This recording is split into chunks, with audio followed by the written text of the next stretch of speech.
Good morning, good afternoon, good evening, everyone. The next Wasteless World Talks are here with Bill and Kevin, and new term, new word.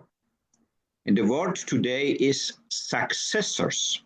And I will start today with you, Bill, and will ask you if you close your eyes and you hear the term successors, what came first to your mind?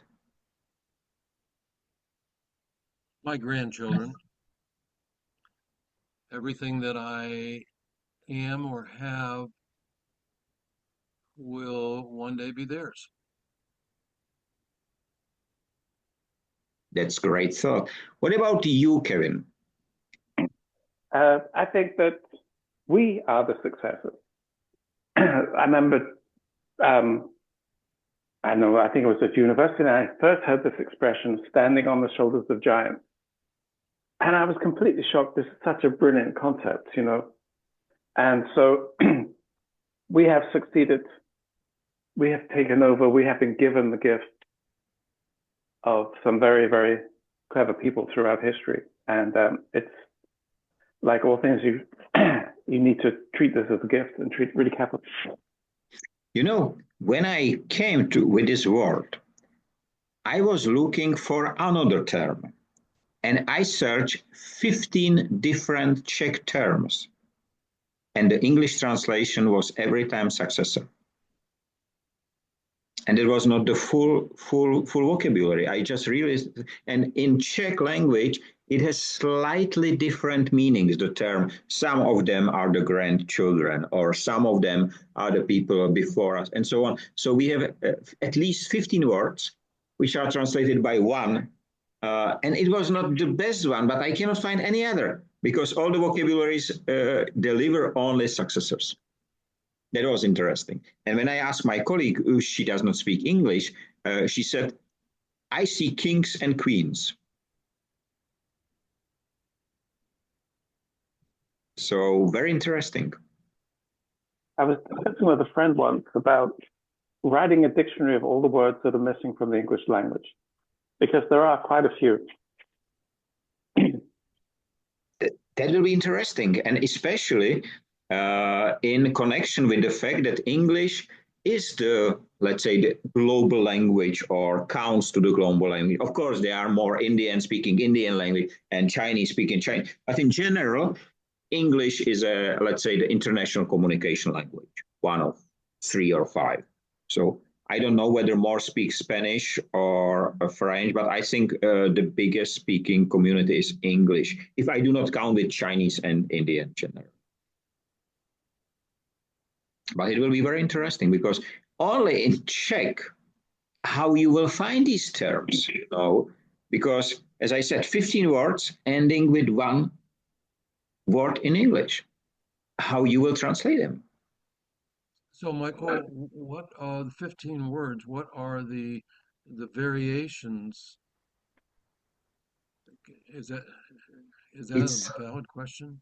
It's very hard to explain, because, for example, the term potomci are our children in some way. So children which came after us. So these are potomci.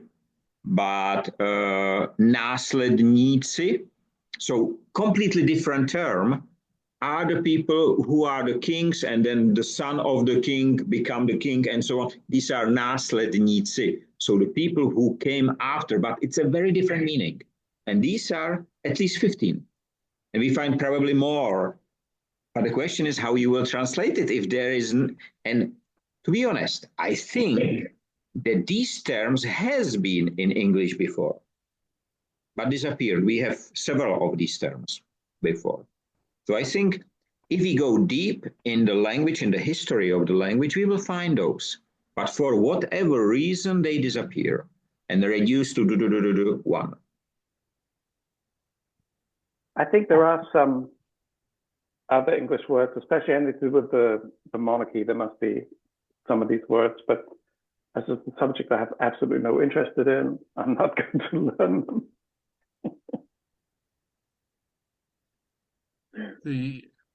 When you first said that word, Michael, the I remembered a scene from my childhood,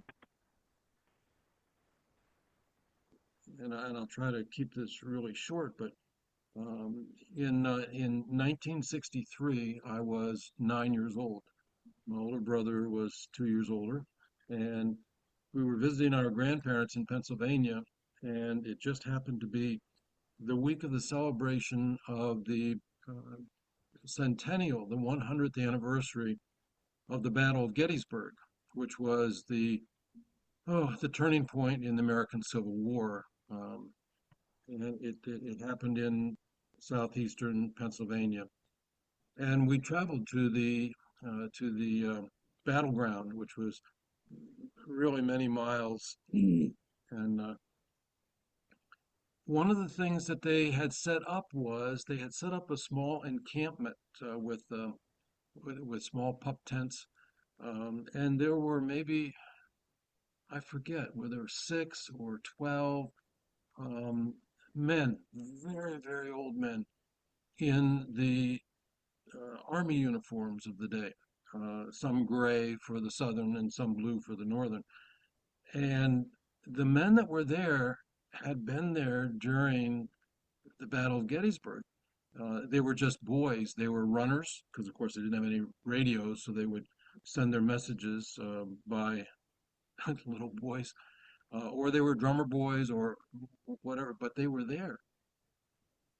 And I remember shaking the hand of one of these old soldiers, and I looked at that hand that was in my hand, and it was the skin was transparent, it very fragile looking, and the feeling of awe and amazement as I held that hand, and it wasn't until later when I had my own grandchildren that I held that grandchild in my hands like this. And the Gettysburg experience came back to me because this hand had shaken the hand of someone who was born maybe 1855, 58, something like that. Um, and and back in a time when there was no airplanes, there were no cars. To get a message to the West Coast from the East Coast, you had to go by Pony Express, which took 3 days or something like that. All these things that that were different back then. Uh, and when my grandchild, who I held here, is an old man like that, what will the world look like? So, Michael, when you say the word successor, I envision this 250 years of connection. You know, That's my story.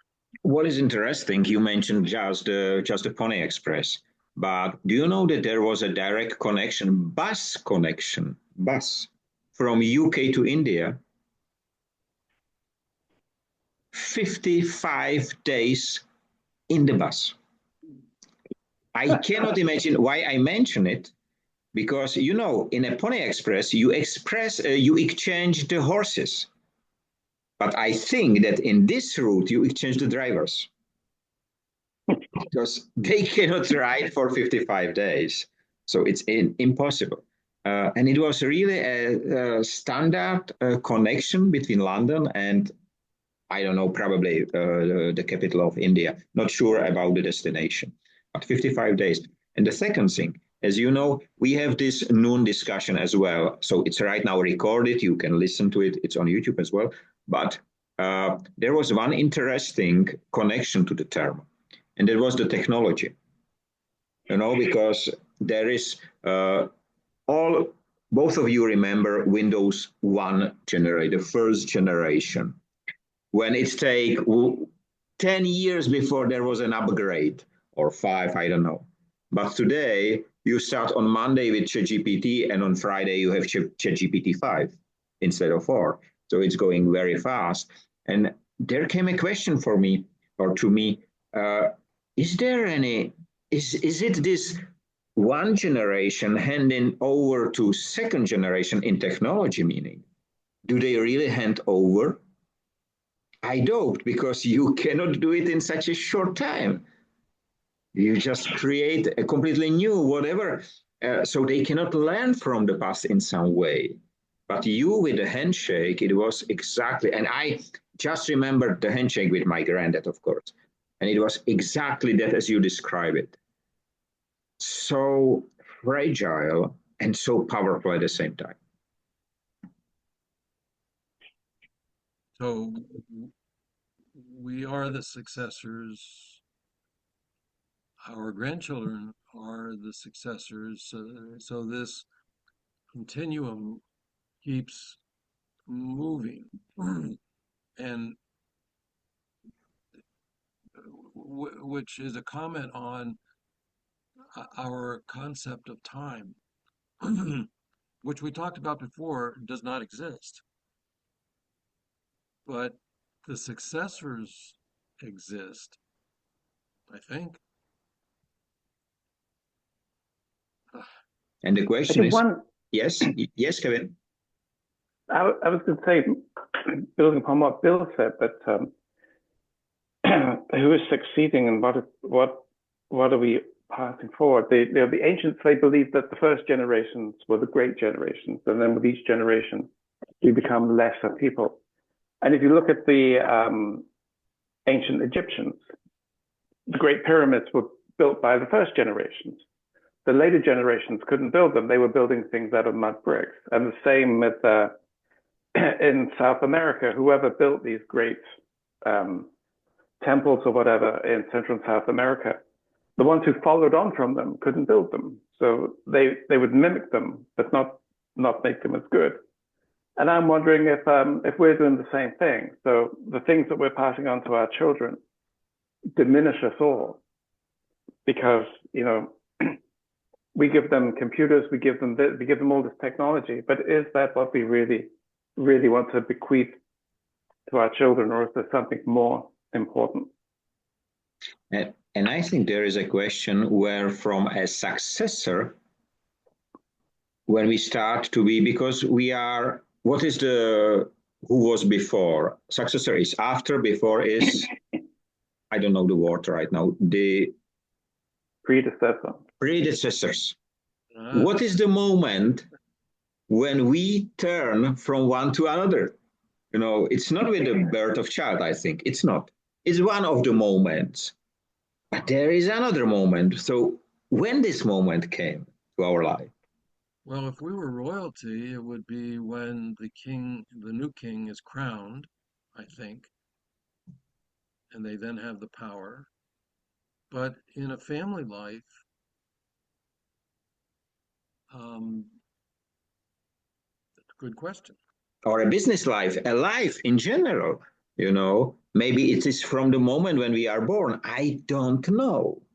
But it's quite interesting. And as I said, with the technology, you pointed out, Kevin, the people who Columbus discovered America, no GPS, how he can do it. And still the maps, if you look at the maps, which drawn by the people at that time, they're unbelievably accurate in some way. How they can do it? Did they measure? Did they have a threat taken from the UK or from Spain to? No, there was nothing like that. And still they are able, because they did understand what we do not understand anymore: the stars, the wind, the nature, whatever. And we forgot it. You know, I just have before in the morning, I have a discussion with one logistician. He is specialized in the new racking systems and automatics and everything. And it was quite interesting discussion. And we came exactly to this conclusion.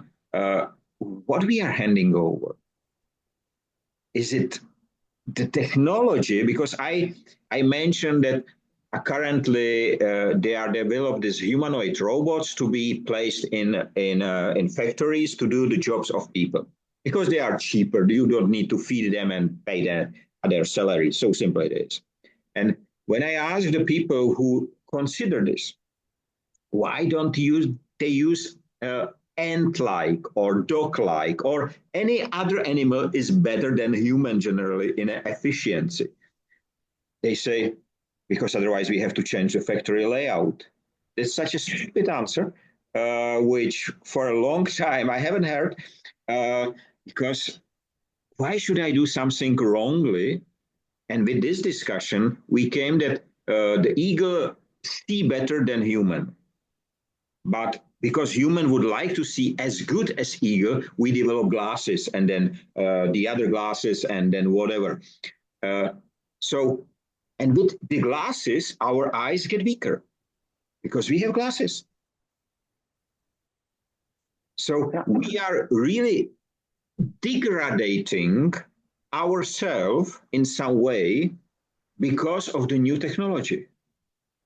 It's interesting because it's been physical, but of course with AI, it will be intellectually as well. And we do it intentionally. That's the horrible part. We do it intentionally. So, and you think about the successors, you think that 2 generations before us was the generation of Prokofiev and Solzhenitsyn, not Solzhenitsyn, but the great Russian writers, the great American philosophers. That was only a couple of generations ago. And I don't quite know what the last generation has left us. And I have no idea what we're going to leave behind for the next generation. But I don't think it's going to be as good as the stuff that was given out 100 and 150 years ago.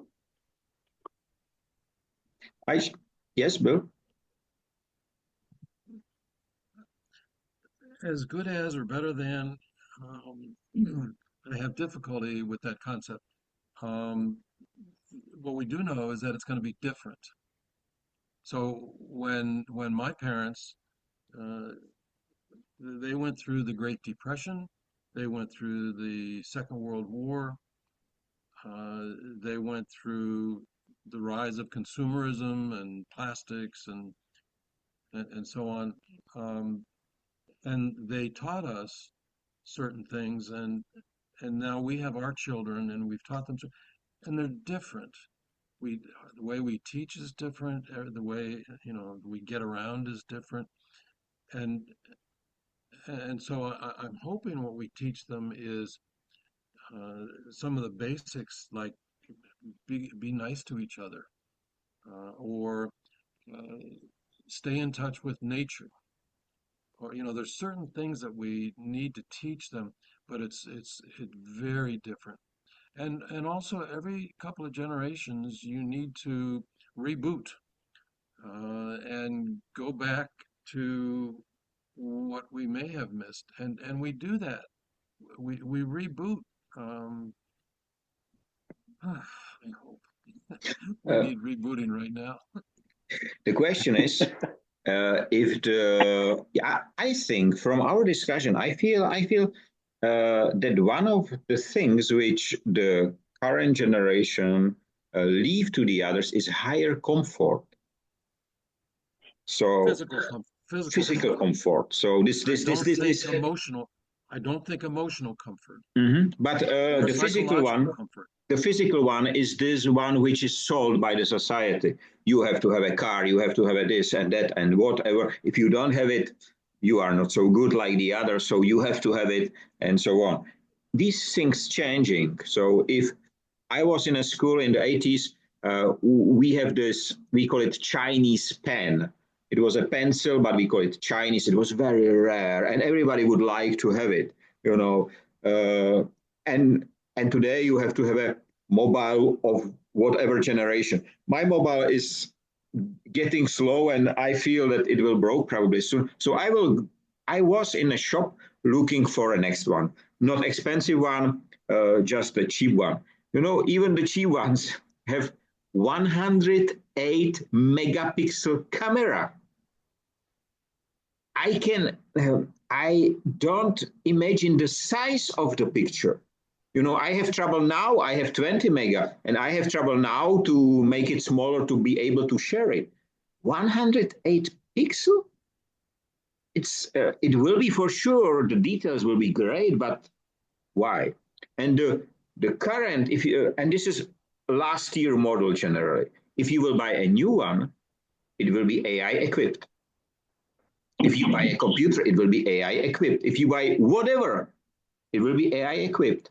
And my question to every single seller is the same. Can I switch it off? Not a single one was able to answer. They say, it's for you. I said, I don't want it. I want the mobile. It's fine. I need to make a call, send picture and whatever. I don't want to use AI. And they look at me like a crazy guy who is from last century, or which I am, of course. But it is very strange. To build on that, and I agree with that. We have developed a mentality. I don't know if it's a recent development after the Second War and the time of consumerism, and so I don't know. Maybe it goes beyond that.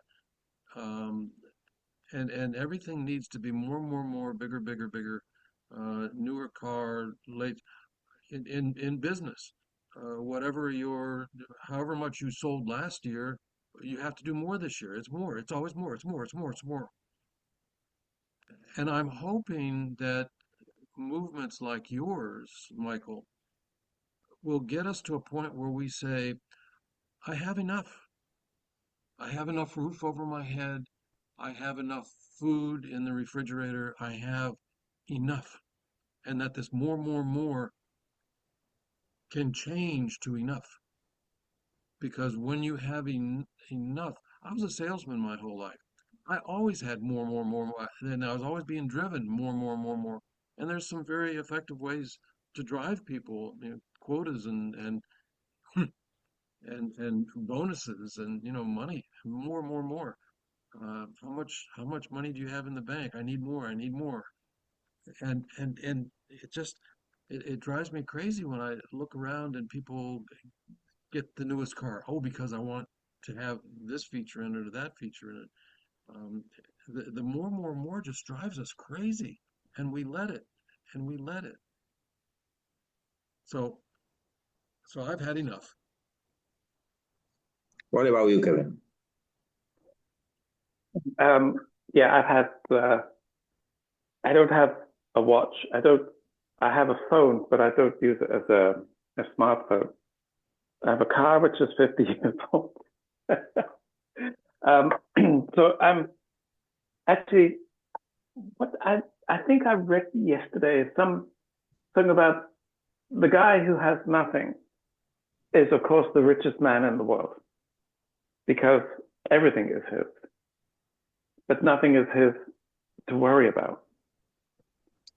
And I think that if one thing that we could give our successors is this a feeling of satisfaction and making do with what you got rather than dissatisfaction and trying to acquire.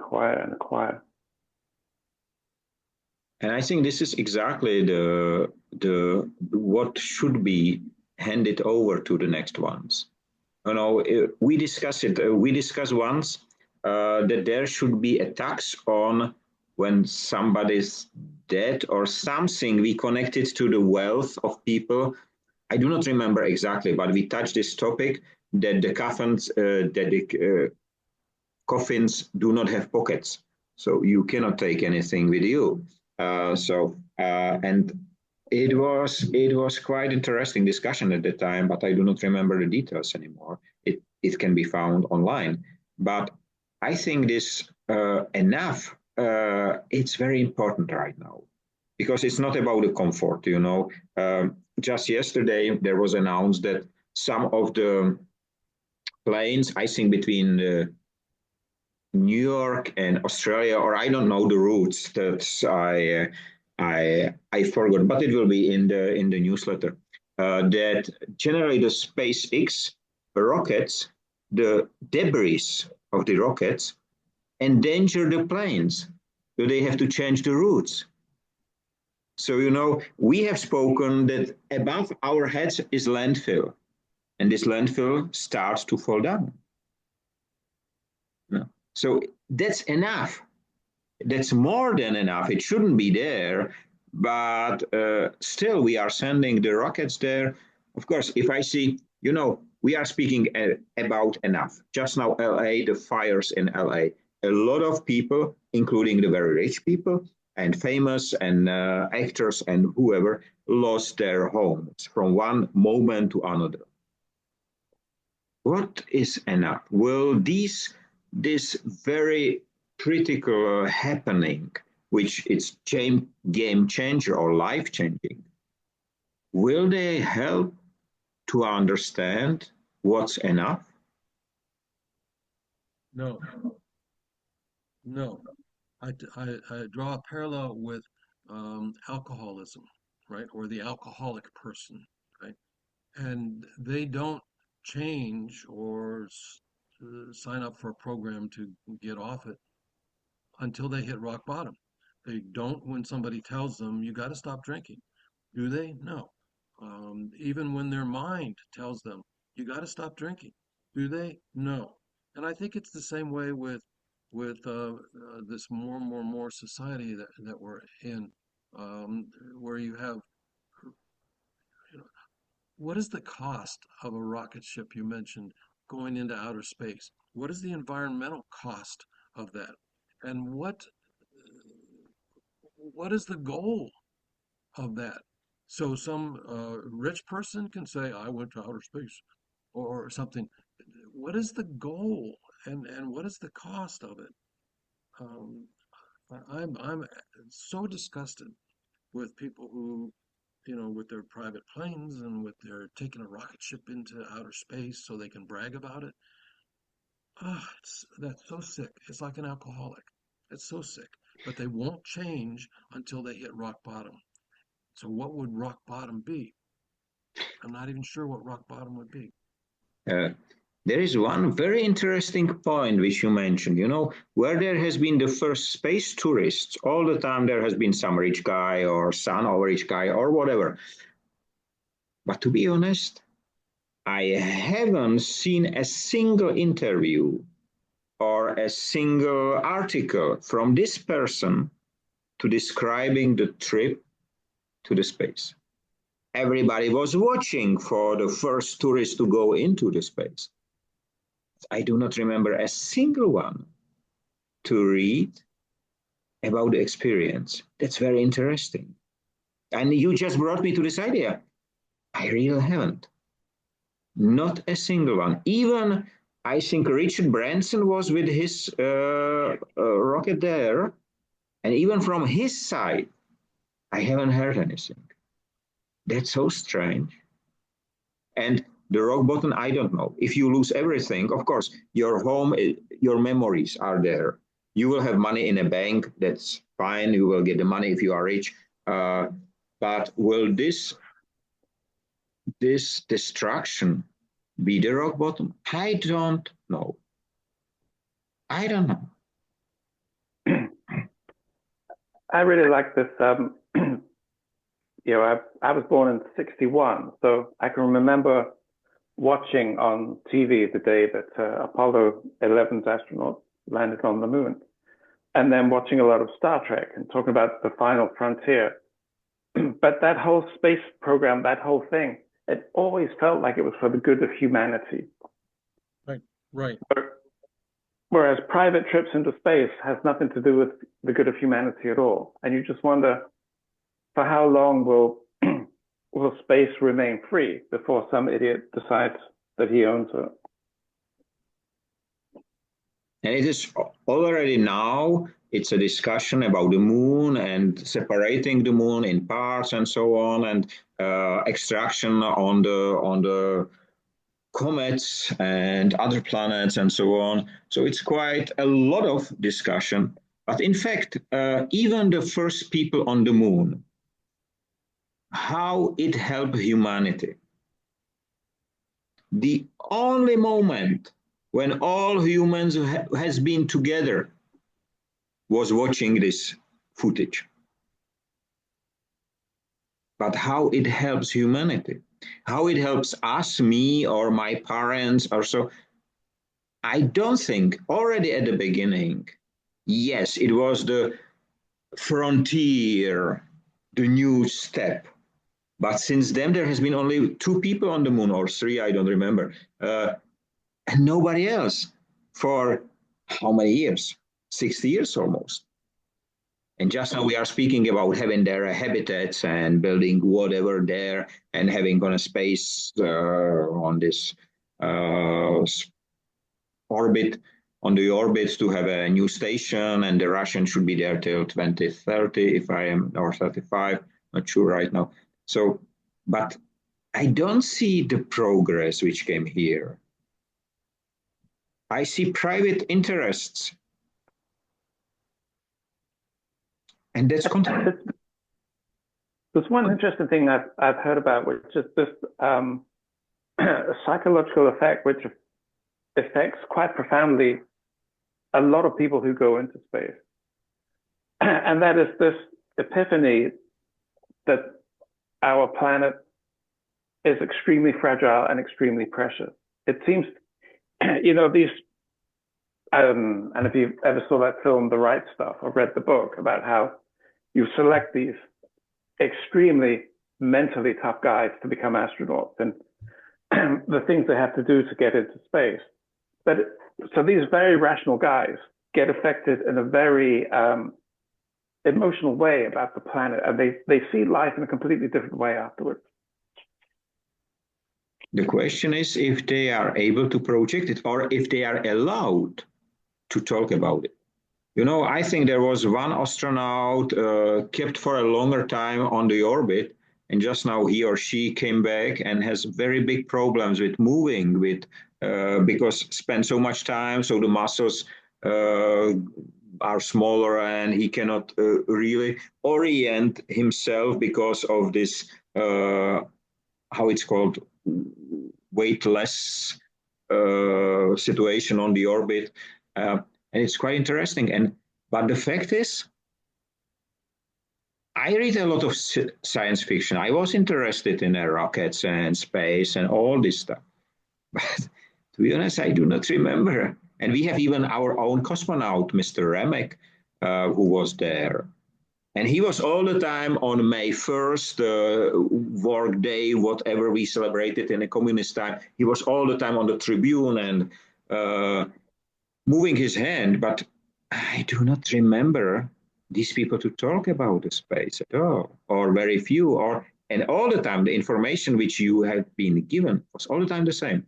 Yes, it's great, it's blue ball in the middle of nothing, but maybe there are silence.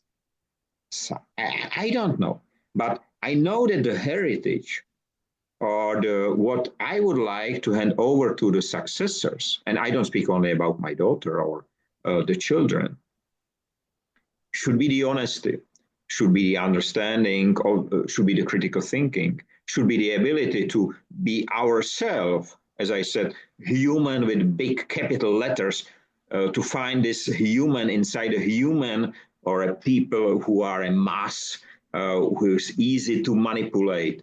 No, we should hand over the power to grow up this human, to take it out of the shell and show it, be proud on this. And I think this should be because with this, I think the big restart will start with this understanding. But if you think about it, Michael, the people we sent into space, they're all the same kind of person. They're extremely logical. They're scientific or engineering based. I mean, we haven't set up many artists and poets into space to interpret it for us. And that will be interesting. Of course, That's a good point. The tourists are different slightly. The connection between them is they are rich because they can buy the ticket. But that's very interesting. That's very interesting. Go back to the beginning of this conversation, the word successor. What is the relationship between the word successors and the word success? Is there a connection there? Because we give to our grandchildren what we have been successful at? There's a connection there. What is it? I don't see any connection. And in Czech language, I think that not a single of this term, but I will check it, has this connection. Because for us, the word success is úspěch. It's completely different word to any of those related to successors. Very different. Actually, one interesting thing is, to somehow answer your question, Bill, is that, you know, if your father was a murderer, you're not his successor somehow.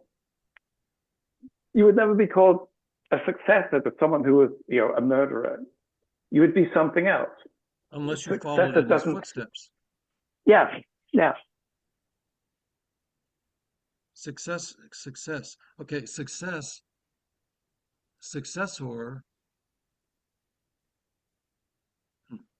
It will be very interesting to find the history of the terms, especially these two terms, why they are connected. That's the question, why they are connected. Because I think that before, it will be very interesting to find out which term was first, whether success or successor. From the logic of my bad English, I will say success because it's shorter, and successor is someone who has success in some way. That's the way how I explain the terms. But I don't think it worked in this field. And we have less than 3 minutes left. I know less now than when we started the conversation. That's great, you know, that's so great.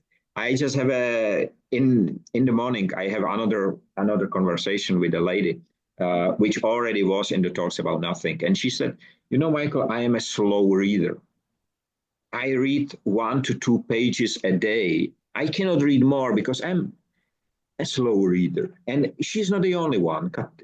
Kitty, who work here with me, it's generally as well. She reads slow. I read fast. I have this ultra fast reading ability.